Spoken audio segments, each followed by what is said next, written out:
পর্বতের উপরে ভগবান উঠে গেছিলেন। মথুরা থেকে প্রথমে ভগবানের আসার জায়গা এটা এই গিরনার পর্বতের কাছেই। আগে দ্বারকা এখানেই ছিল, শাস্ত্রে বলা হয়েছে।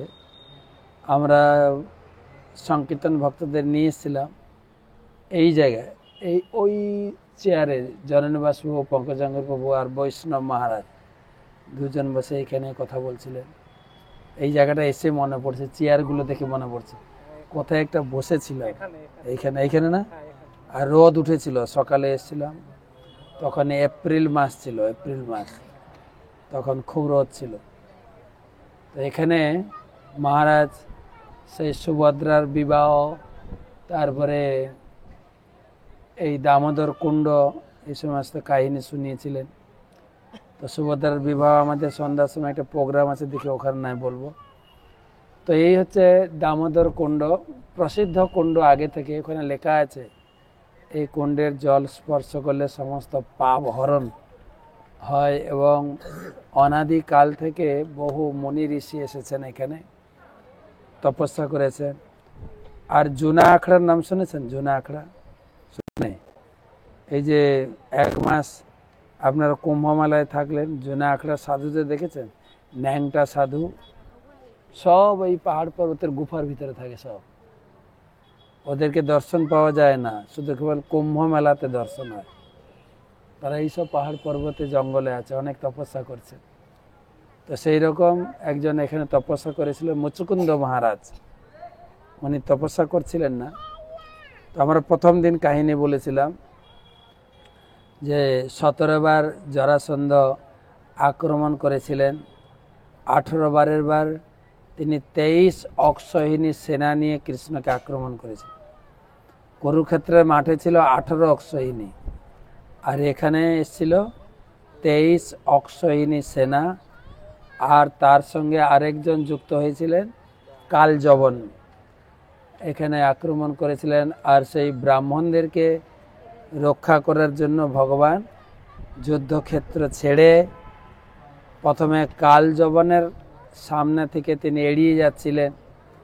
কালযবন দেখছেন, কালযবন কোনোদিন কৃষ্ণকে দেখেনি, কিন্তু নারদ মুনির কাছ থেকে শুনেছেন কৃষ্ণের বিবরণী।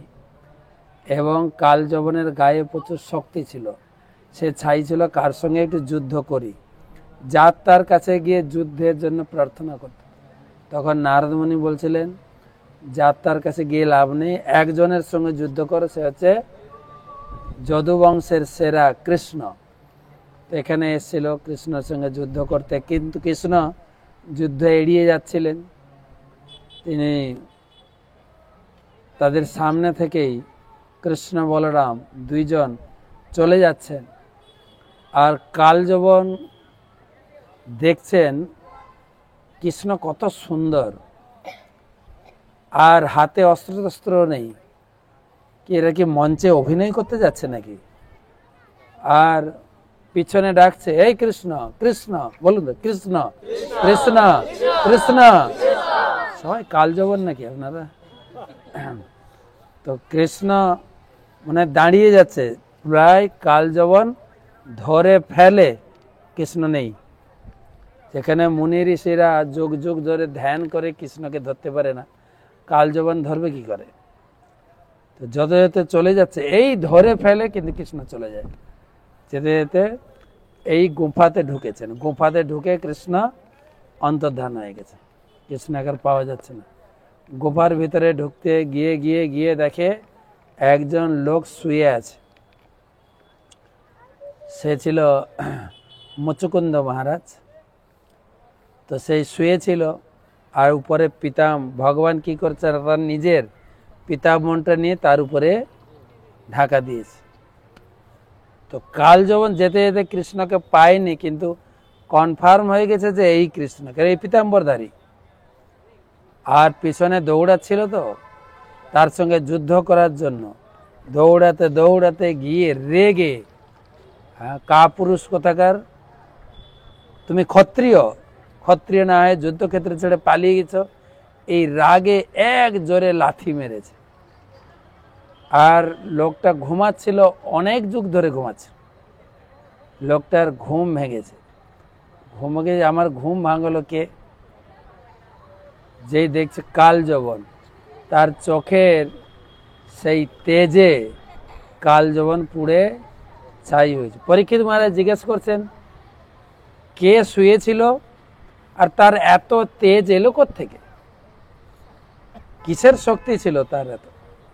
তখন বলছেন তখনকার দিনের এক সময় মুচুকুন্দ মহারাজ এই ভূমির রাজা ছিলেন, কিন্তু এত পরাক্রমশালী রাজা ছিলেন, তাকে দেবতারা এখান থেকে ইনভাইট করে নিয়ে গেছিলেন, স্বর্গে গিয়ে যুদ্ধ করার সুযোগ পেয়েছিলেন।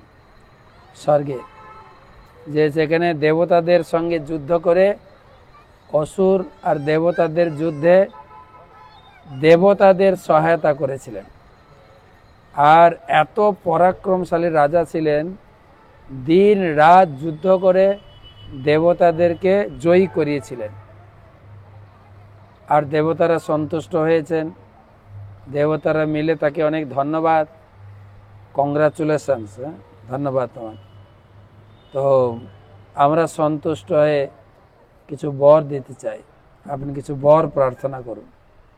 তারপর দেবতারা বলছেন আপনি এমন কিছু বর প্রার্থনা করুন যে আপনার যে সমস্ত পরিবার এখন নেই, কিন্তু কয়েক যুগ চলে গেছে, পরিবারের লোক আর নেই এখন, কারণ এখানকার হিসাব দেবতাদের হিসাবের কত তফাৎ, এখানকার কত দিন আর দেবতাদের হিসাবে কত তফাৎ। হিসাব সবাই তো মাথা নাড়ছে, কি হিসাবটা কি? সব আন্দাজে মাথা নাড়। এখানকার 6 মাস, ওখানে 12 ঘন্টা, আমাদের 6 মাস হলে 12 ঘন্টা, তার কতদিন কেটে গেছে যুদ্ধ করতে গিয়ে। আর এখানকার 1 বছর মানে ওখানে 1 দিন, তাই 12 দিন ওই সমুদ্র মন্থন হয়েছিল দেবতা অসুররা। তো স্বর্গের 12 দিন মানে এখানে কতদিন হবে? 12 বছর।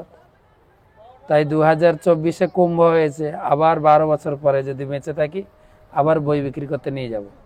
হ্যাঁ, 12 বছর পরে। তবে এই 2 বছর পরে হবে, এতে হবে, এবছর মানে নাসিকে হবে, এই বছরের পরে 26-এ মানে নাসিকে। নাসিকে যাবেন? নাসিক ভগবানের পাঠশালা, ভগবানের কলেজ, ওখানে আমাদের পরম পূজা শ্রীমৎ ভক্তিচারু, উজ্জয়িনী, নাসিক হয়, নাসিকটা আছে আলাদা। নাসিকে হচ্ছে, নাসিক কিসের জন্য বিখ্যাত?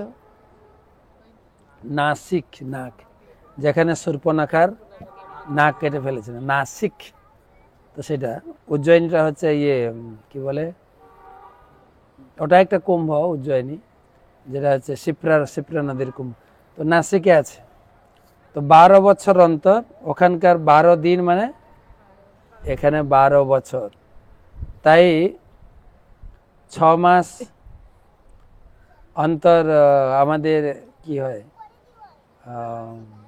উত্তরায়ণ দক্ষিণায়ন হয় না? উত্তরায়ণ, দুটো অয়ন, উত্তরায়ণ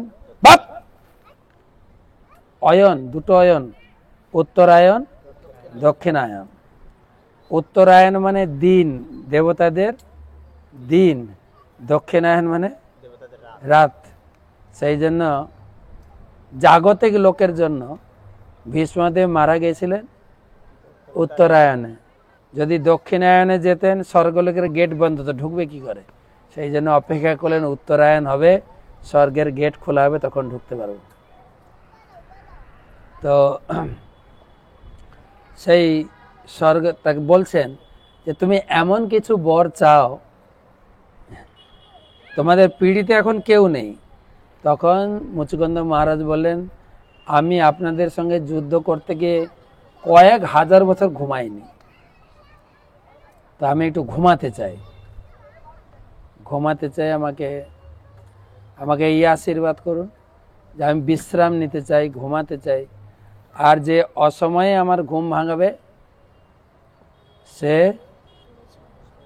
মারা যাবে। তো সেই হচ্ছে মুচুকুন্দ মহারাজ ঘুমাচ্ছিলেন এখানে। আর যেহেতু দেবতাদের সহায়তা করেছেন, তাই কাল যবন মারা গেছেন, তখন ভগবান কৃষ্ণ এসে দর্শন দিয়েছে।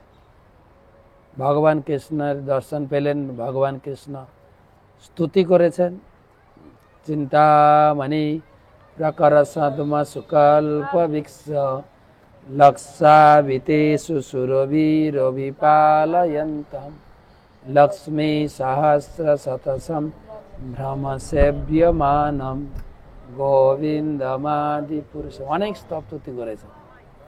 তো তখন ভগবানকে তিনি দর্শন করেছেন, ভগবান তাকে আশীর্বাদ দিয়েছেন। মুচুকুন্দ মহারাজ এখান থেকে তিনি বদ্রিকা আশ্রমে গেছেন ভজন করতে। সেই মুচুকুন্দ গুম্ফা বা মুচুকুন্দ উদ্ধার এই জায়গা। আর এই যদুবংশে বিশেষ করে কৃষ্ণের পরিবারে প্রথম বিয়ে রেবতীর সঙ্গে বলরামের এই জায়গা হয়েছে। যেন এই জায়গাটা বলরামের শ্বশুর বাড়ি বলা যায়। আর এইটা হচ্ছে দামোদর কুণ্ড, অনেক আগে থেকে এই কুণ্ড রয়েছে।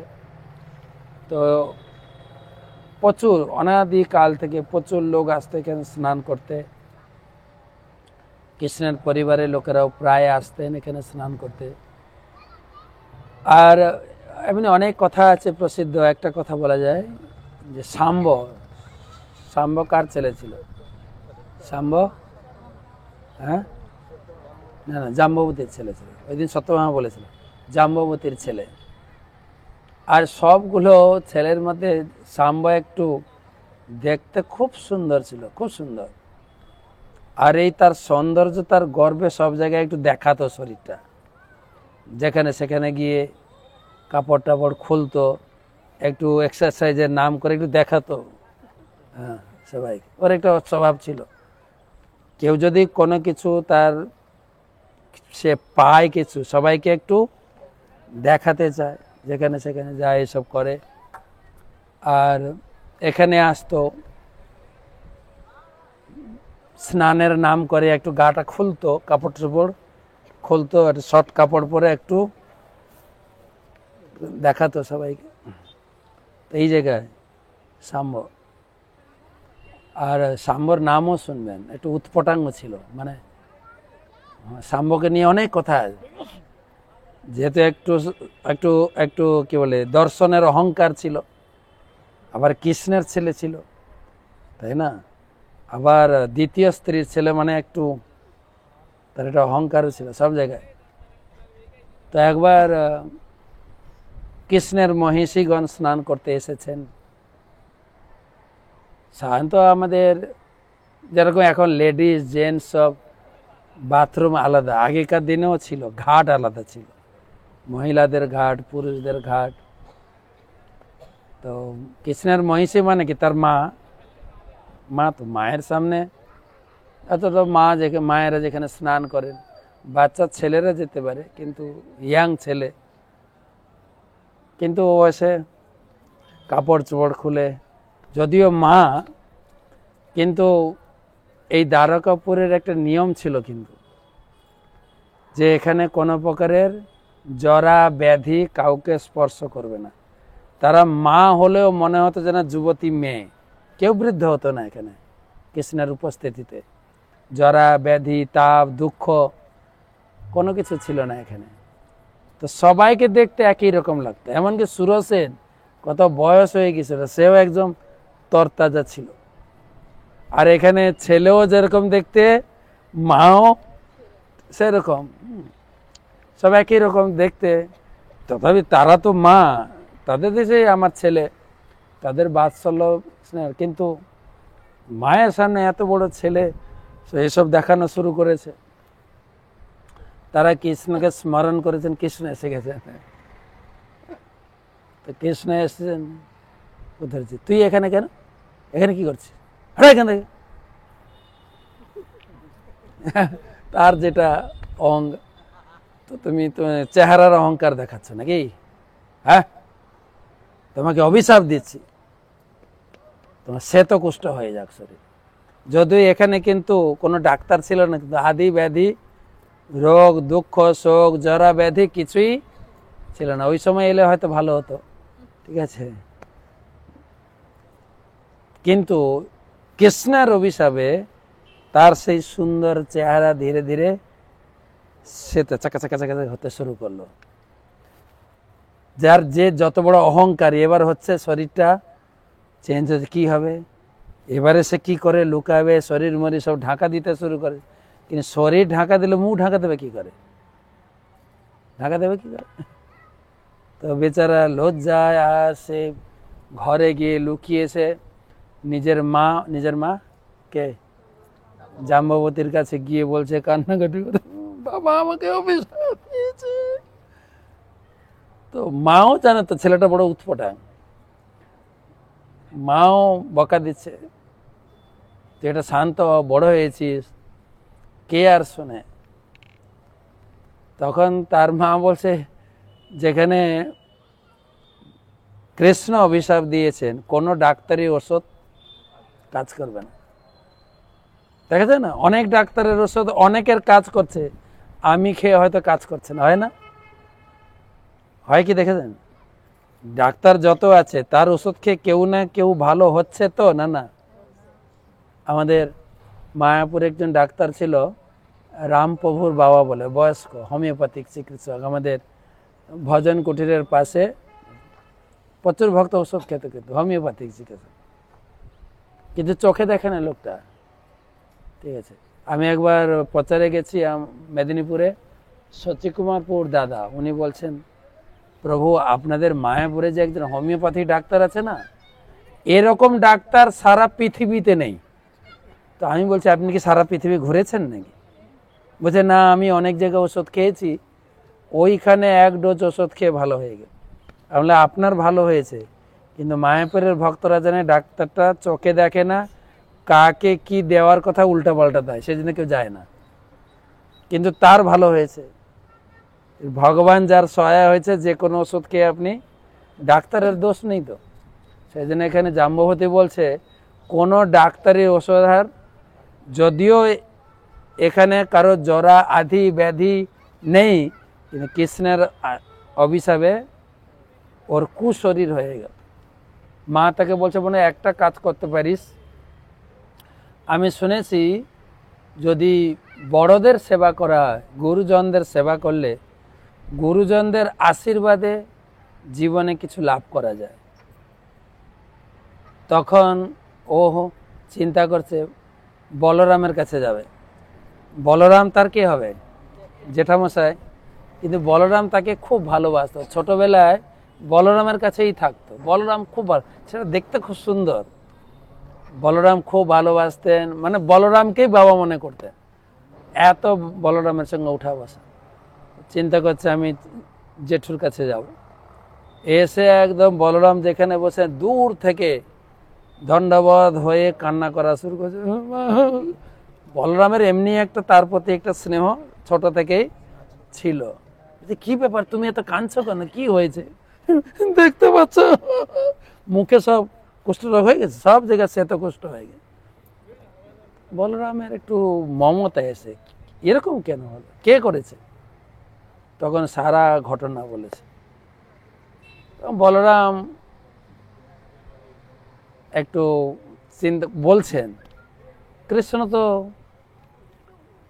কারোর প্রতি এরকম কঠোর আচরণ করেন না, তোমার প্রতি এটা তো হওয়া উচিত না। আর যখন বলরাম বলছে, বাচ্চারা দেখবেন, ধরো মা মেরেছে, বাবার কাছে এসে অভিযোগ করছে, বাবা যদি বলা শুরু করে, জানি না তোমার মা যে এরকম কেন মারে, বাচ্চার সাহস পেয়ে যায়, আরো জোরে জোরে কাঁদতে শুরু করে, এ নিয়ে বিনে দেখবে। তো এই সম্ভ আরো আরো কাঁদছে, আরো স্নেহ হয়ে গেছে বলে। তো বলছে তুমি যাও, আমি দেখছি, কৃষ্ণের সঙ্গে আলোচনা করে।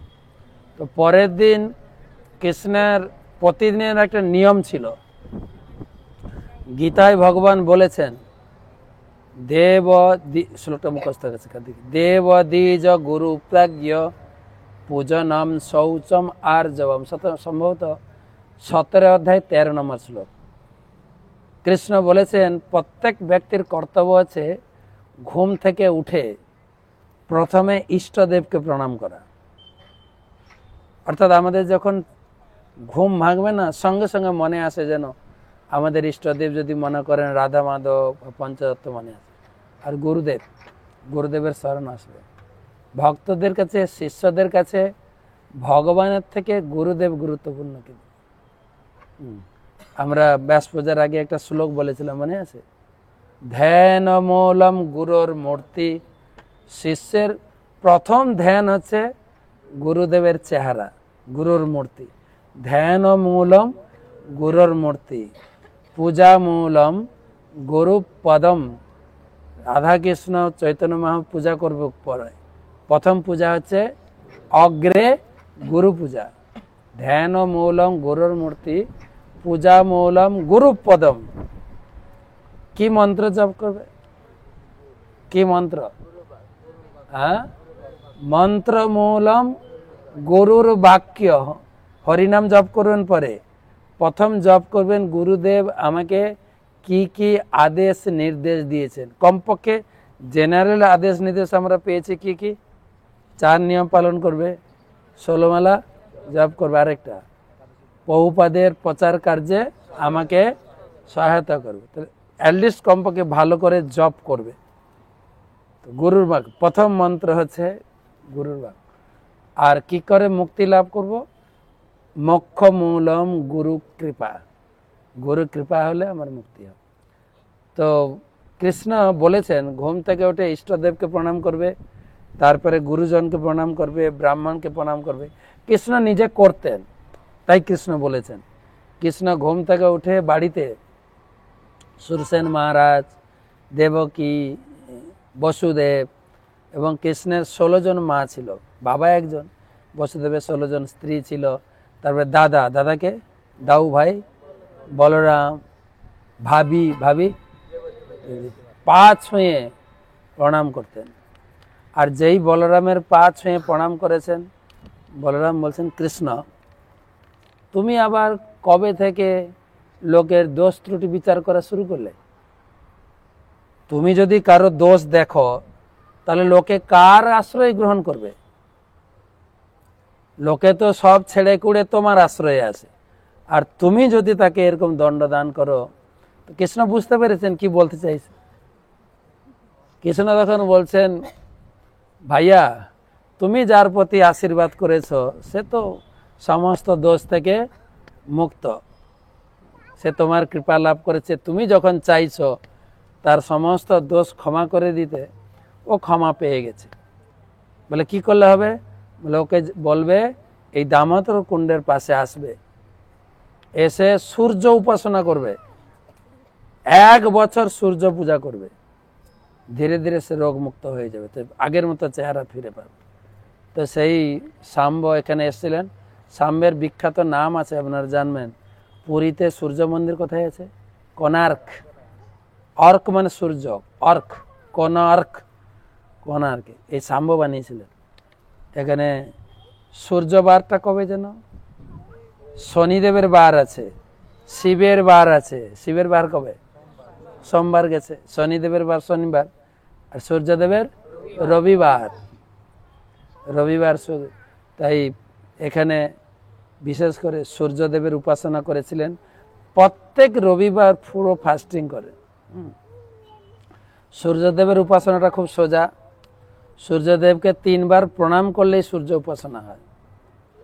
শিব ঠাকুরের মাথায় জল ঢাললেই জল দানে শিব উপাসনা করুন। আর সূর্যকে ঘুম থেকে উঠে কমপক্ষে 3 বার হোক না হোক, সকালে ঘুম থেকে উঠে সূর্যদেবের উদ্দেশ্যে, আমার বাড়ি কোন দিকে আছে, কোন দিকে তাকালে সূর্যদেবকে, আমাদের পূর্ব দিক সূর্যদেবকে প্রণাম করে। এবং সূর্যদেব প্রণাম মন্ত্র জানা আছে? ওং নমো জবা কুসুমম কাশ্চ পেয়ম মহাদুতিং ধন্তারিম সর্প পাপঘ্নম প্রণতস্মি দিবাকরঃ।